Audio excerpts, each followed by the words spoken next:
Welcome to Cartoonist Kayfabe. My name's Ed Piskor. I'm Jim Rugg. Jim, got my hands on a couple classic Shonen Jump comics. Before we get into it, what do you have up front? Patreon.com/Jim Rugg. I'm showing off my Blacklight comic because I see fluorescent ink, Ed, on the cover of this Shonen Jump issue. You can find these on my Patreon. You can find how I made these on my Patreon. You can also find a 350-page document in the process zine, I call it, of Octobriana. And it is everything that went into the comic. Every draft, the script, the layouts, including the crowdfunding details and how I figured out what to charge, how many copies I actually printed, how to ship them all. So lots of information on that. It's basically what we do on this show. Looking at craft, looking at how this stuff is made, the choices I make. And you can find that at jimrugg.com. So patreon.com/Jim Rugg is where to go to follow me and to see lots of my comics and my comics art. Red Room Issue 1, hitting the stands May 19th, 2021. It's going to start to roll out every 4 weeks after that, man. I think even next recording session, going to have some issues to flip through. Can't wait. This is a cover for issue number 2. We're taking the pre-orders for this right now. Your store has to order this soon. Fly Ash Jim Rugg variant cover, Troy Nixie variant cover. Can't wait to get this one out in the wild. Cool thing about the Red Room comics, they are self-contained stories. So each issue, you can trust that you will have a complete experience. You're not going to have to go run out, get next month's issue and have to remember what happened the previous month or whatever. I want you to get all the issues, but I want you to like what the heck you're reading and not feel an obligation. Hit my link tree in the description below this video. It'll take you to the Fantagraphics website. You're going to be able to pre-order the comics there. 4 issues are possible right now. You want to read the comics ahead of time? Patreon.com/Ed Piskor. There are 3 issues up there live right now. I put out new strips every Tuesday. So Jimmy, dealer's choice, man.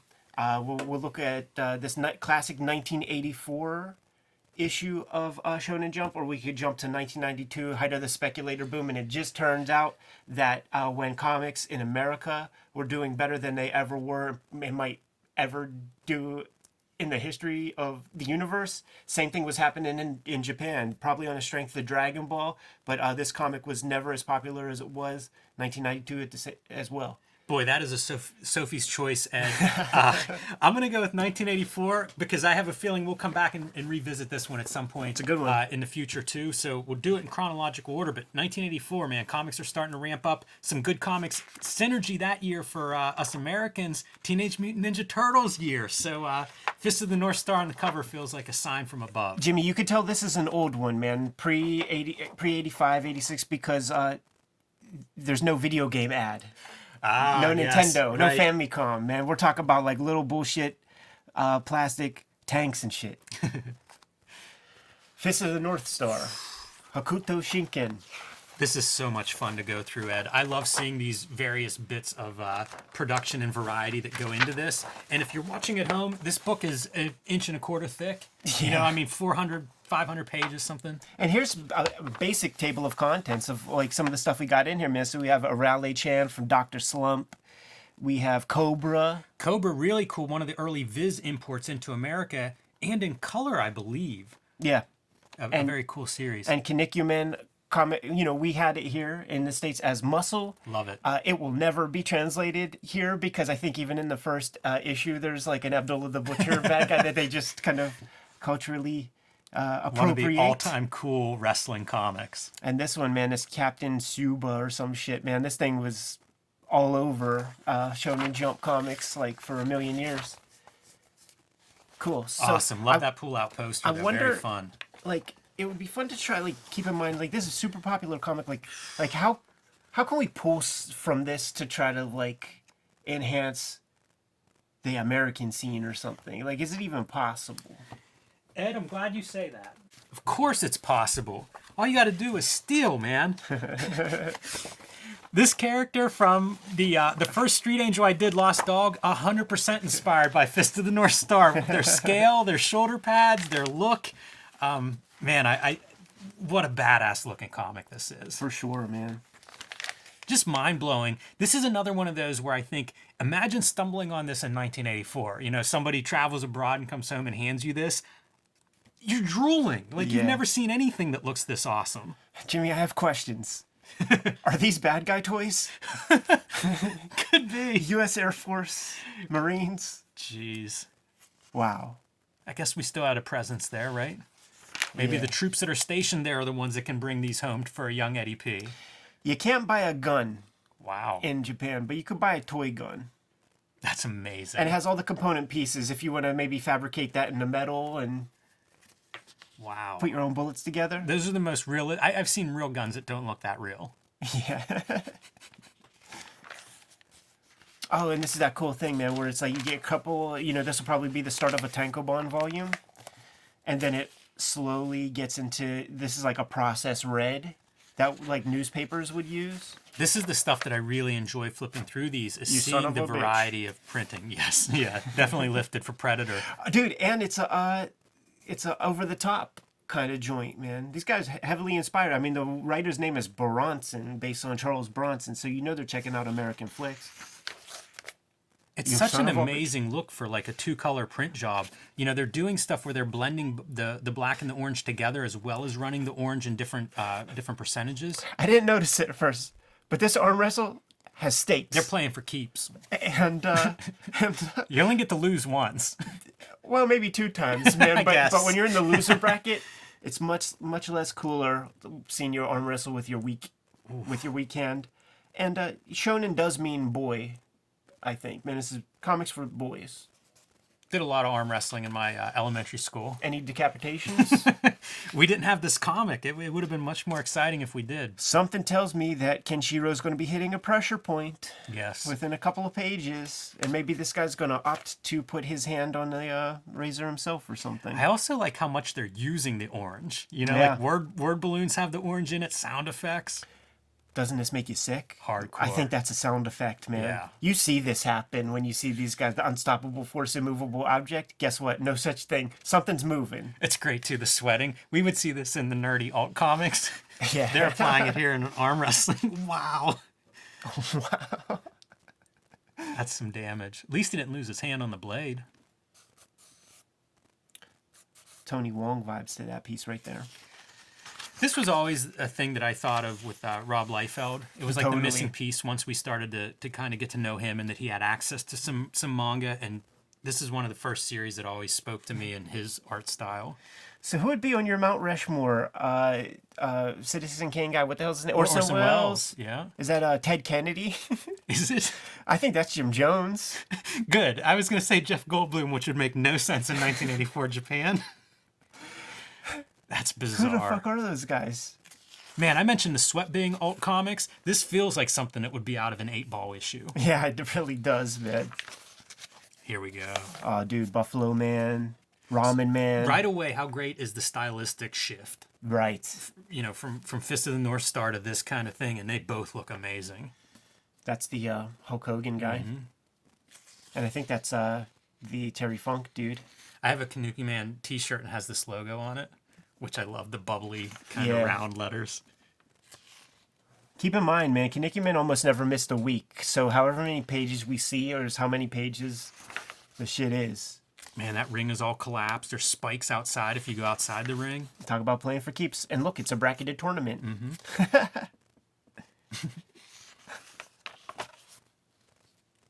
It makes me sad sometimes when we look at comics like this that we don't have an American equivalent of it. I know. Imagine getting this thing.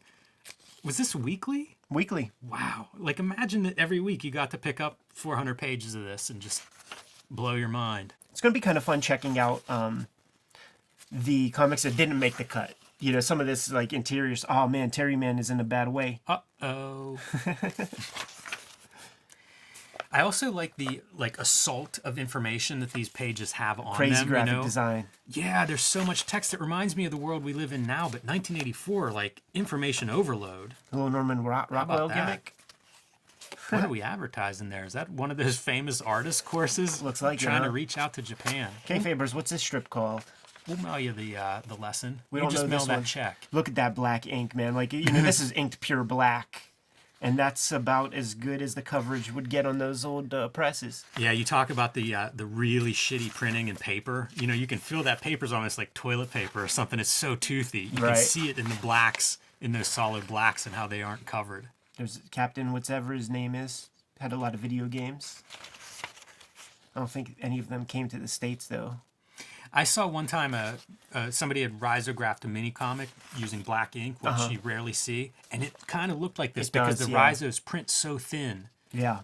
I love that look. It was something that I cataloged in my head as like, something to keep in mind if you ever want that look. So we had a couple of fight comics, whatever that the one in betweener was. Now we got a soccer comic. The sports manga stuff is something I really enjoy. It's cool to see this stuff. And it goes to show that like these anthologies, they're not based on subject matter. They're based on demographic data. They're so exciting. There would often be these kind of Chinese historic manga that I saw a lot of that when I was out there. Did you notice a lot of that shit? Yes. When you were there? I think we got one of those here. Now let's switch up the inks, huh? Can you see why like a Frank Miller or, like whoever would encounter this stuff early would just be sort of blown away? Totally. Like, it reads I can't read Japanese, and yet I feel like I can follow these sequences, but also like the speed that it's coming at, the just punch you in the face images. Yeah. It's hard not to react to these. And it does feel like a completely different, pull out a 1984 Marvel comic. Just have to point out the head trauma. That's right there with some severe. spatter.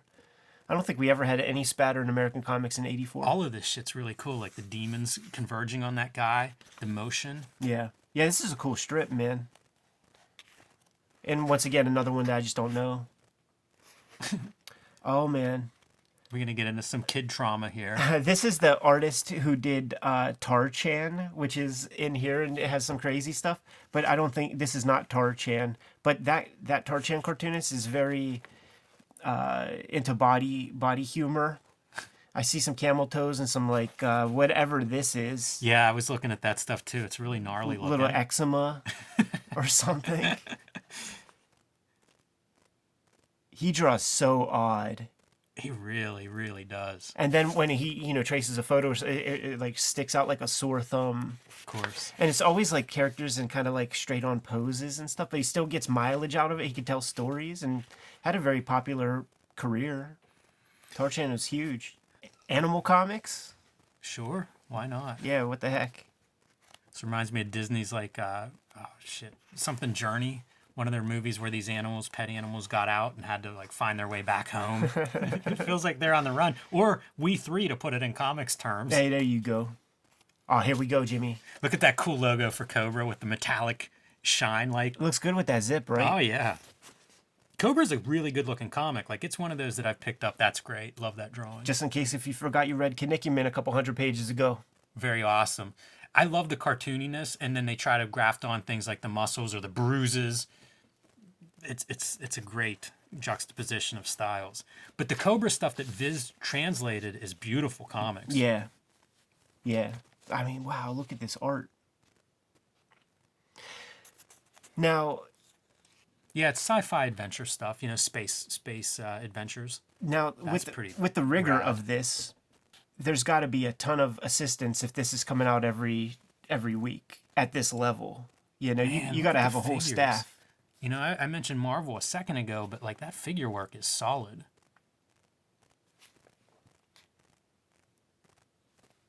We're looking at about 20 pages here. Blows my mind. Yeah, you're right. You do have to have some people doing zips and backgrounds. What is this, man? You'd have some trouble with the comics code on that, maybe. I think so. Talk about your visual overload with a million different fonts.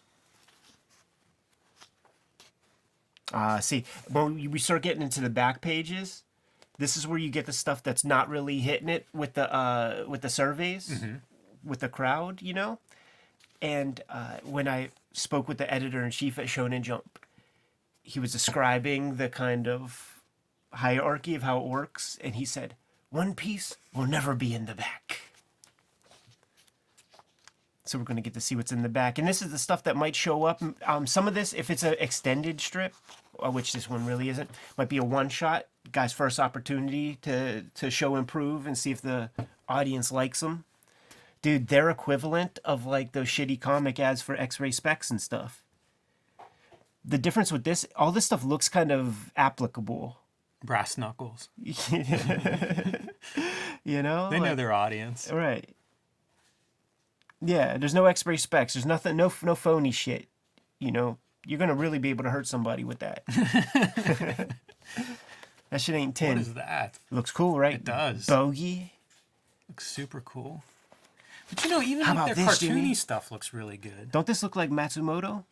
Yeah, it does. What is this one, Kayfabers? See, we got people who know Japanese that come to the channel, so I need to know what this one is because when I'm done with my Red Room stuff, I plan on going back to Japan for a couple months. I'm really impressed by this drawing. Yeah. Because it looks like something I should have no interest in, but even like the silhouettes of the leaves and stuff, it's just a very beautiful drawing. Right. Oh, is this Ramna? No, like I think the Ramna logo is visible. Like Right. it reads. Wonder if it's the same cartoonist. Because she's very prolific, I think. Right. And a lot of that stuff, well, a lot of her comics have been brought into America, like early Viz translations. These one-pagers would be another opportunity for a new mangaka to get a little bit of shine, and the editors are paying attention to stuff that comes back always. When you see this challenge, I think this might be a contest, and it's for some Tezuka award or something. You always hear about the Tezuka awards and the Tezuka prizes and stuff. Ashita Nojo was a big, important strip. When you watch Manben, you hear the guys talk about it a lot, and this looks clearly inspired. You know, Ashita Nojo, 1960 strip. And even when I was out there, there were big exhibitions and like stage plays and posters for Ashita Nojo stuff. So, you know, let's get another boxing manga in there. Love it. That little guy would be the logo forever. Little Shonen Jump pirate cat. When I was in Tokyo, I picked up a Matsumoto boxing comic too, so it's almost a subgenre within the subgenre of sports and combat. Cool energy. Yeah, Yeah, really, dude. whenever they get into the trading punches. See, it's the featherweights, man. That's where the They're excitement is. fast. You can see it. Oh, dude, are they going to do double fall? Looks like it, right? Oh, I don't know. I think our boy might have just gone down. I was like, is that a fucking tampon? What the hell's that there for? What is that there for? Mouthpiece. Okay, I thought a kidney or something like that. Dude took a couple body shots. Got that rabbit punch to the small of the back, man. You pee blood after that one. Yeah, see, this is some of the stuff that I was talking about. It's just information on information. It reminds me so much of like the way we see videos and things today, where it's just every square inch has some kind of info on it. Right. Here's our Dr. Slump strip for the volume. And Arale-chan is like, when I was out there for Halloween, like they still love this character so much, man. And it hasn't seen a light of day since like 85. You know, it was only like 10 volumes, which is like, what, a couple months work for a mangaka? Man, you can kind of see why, though. Instantly get pulled in. Oh, totally. And Akira Toriyama, like from some of the stuff that I read, like he's kind of responsible for that chibi style. Yeah. Like he's cited as the guy who kind of cracked the code for that kind of cute, you know, 2.5 heads tall I can see that. kind of drawing. And he's one of those guys that famously uses very, very little assistance on his comics. I can see that too. You know, we were talking about the Cobra. Looks like, you know, you're going to need a team. Yeah. You can see less of that kind of detail work. Far as I know, the assistants are used for spotting blacks, and a big part of like these are the Super Saiyans. A big part of having the Super Saiyans was to have less black on the page, meaning less work from assistants as well. I wonder if he's doing the lettering, because that's sure really not. neat. Yeah, I'm sure not. I would bet It feels like a that's- flourish. Yeah. And you know, he would bring some of this kind of imagery to the very first piece of Dragon Ball. Yeah, that scooter looked familiar. Great character designer, you know, in charge of designing a lot of well-established video games like Dragon Warrior, Chrono Trigger, stuff like that.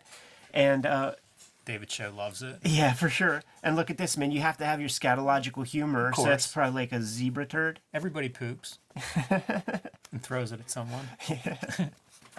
Look at how cute this stuff is, man. I like the Chiba style. Really well built figures. I could see how you could get sucked into this. Those little motorcycles that they race on. Some dude was riding one around my neighborhood the other day. Little cafe racers. Man, I wanted to ride on so bad. Yeah, those shits are coming back, man. Killer boy. Hello. Got the smile and More a great gat. motorcycles. Yeah, very often, like all the best stuff that's drawn in there is like probably the work of assistants. Yeah, and probably the work of heavy photo reference. Oh, for sure. Like you could find that photo. So I wonder is this race manga? Yeah, I guess so, right? That's what I should be studying if I go back to that running comic. Be amazing to be looking at like motorcycle racing comics as an influence for a running comic. I do love the design of these things, just the random pages. Wow. What are you telling us here? And now we've switched paper stock once again. I like that, all the different color paper stocks throughout this issue. It's just a way to keep these stories, unique, chaptered off. So this is like we're approaching the last strip, Mr. Irrelevant. and we say that, right? But this is that strip that was in almost every issue of Shonen Jump and has 200 volumes. It has a whole bookshelf. Whenever you go to Mandarake, has its whole own section, but it's in the back. So is this like Harriman? Like the editors just keep it because they love it? And my guys say that this will never come to America. It's too rooted in Japanese lore and in idiom, and we just would not get it. There must be a wide range of comics like that. Yeah. Just impossible to translate kind of the meaning. Right. Or the heart of it. And this one I never heard of, I don't think, but it looks cool. It looks like something that would pass here. Yeah, that At art that era? style looks very familiar even. I don't know who that artist is, but it wouldn't surprise me if they have work in English It here. looks like the cartoonist who did City Hunter. You very, very closely reminiscent to City Hunter. So I like the proportions of the figure too. It's a very elongated figure, fashion model, superhero proportions. it does look like fashion illustration for sure. That super tiny trunk. I would remind everybody watching this, keep in mind this is aimed at young male readers. Yeah. And I say that because we've seen so many genres, like coming back to this is kind of this slick, thriller type story. But we've seen, the sports stories, the racing stories, the fight stories. It's a really broad range if you're saying I'm going to target, 14-year-old boy or something. Right. It's interesting to think of how different some of these stories look from each other. Right. But still make sense through that lens of like, yeah, this is a popular genre or style. Let's see how much this costs, man. That's kind of steep. That's like $18 American. Yeah. And Mandarake, man, they're not letting you walk out with some stuff. So But that makes sense. 1984 issue, like this would be a relatively, and it's harder to find item. Yeah, today. you're paying for that Fist of the North, recognizable. In pretty good condition. Look at the assembly, like the super staple through that inch thick. Wow, so it's not just glue. Wow. I even like that part, like the cheap assembly. Sure, definitely, man. When I was learning about, like, first reading about manga, and you would hear that, they would get these and then they just throw them out. They recycle them. Check this one, Jimmy. They're selling a little chain to put on your VCR so you don't drop it. What? I don't know that, but he has that. I feel like those were the brass knuckles that you ordered, and they show up and they're just this plastic band. It's so funny. That's man. a comic book ad in America, at least. So, Jimmy, there it is, man. We cracked open a classic issue of Shonen Jump. By the way, Kayfabe, if you have any classic issues, they take up a lot of space, a lot of real estate, man. We can recycle those for you. P.O. Box 3071, Munhall, PA 15120, man. We'll handle those Shonen Jumps for you, no sweat. Jimmy, this stuff inspires me to look at, man. One of the things that I take away from Shonen manga, almost specifically, is like, when you think you've gone far enough, there's still more room to go in terms of hyperbole, excitement. dynamics, exaggeration. That's what I take away from this, man, and I'm excited to apply it to my comics page today. Here's another piece to take away is the black and white. Yes. You know, like Red Room predominantly black and white, and there's a lot of approaches to black and white in this. Yep. That's pretty interesting. And when I say takeaway, I don't just mean you, Ed. I mean anybody that's interested in making comics.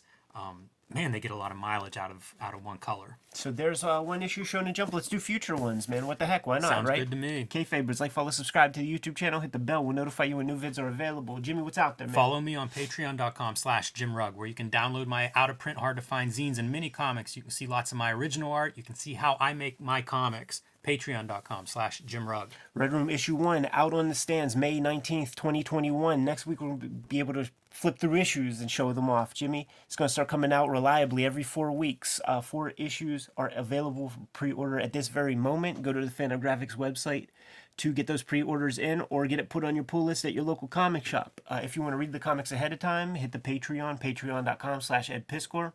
Have over 100 pages up there right now that comprises of more than 3 complete issues, and I put new strips up every Tuesday. What else do we have, Jimmy? Subscribe to the Cartoonist Kayfabe e-newsletter at the links below this video to keep up with everything we have going on and coming out in 2021. You can find Cartoonist Kayfabe t-shirts and merchandise at the links below this video as well. Jimmy, give him one last set of marching orders, man. We're going to be on our way. Read more manga.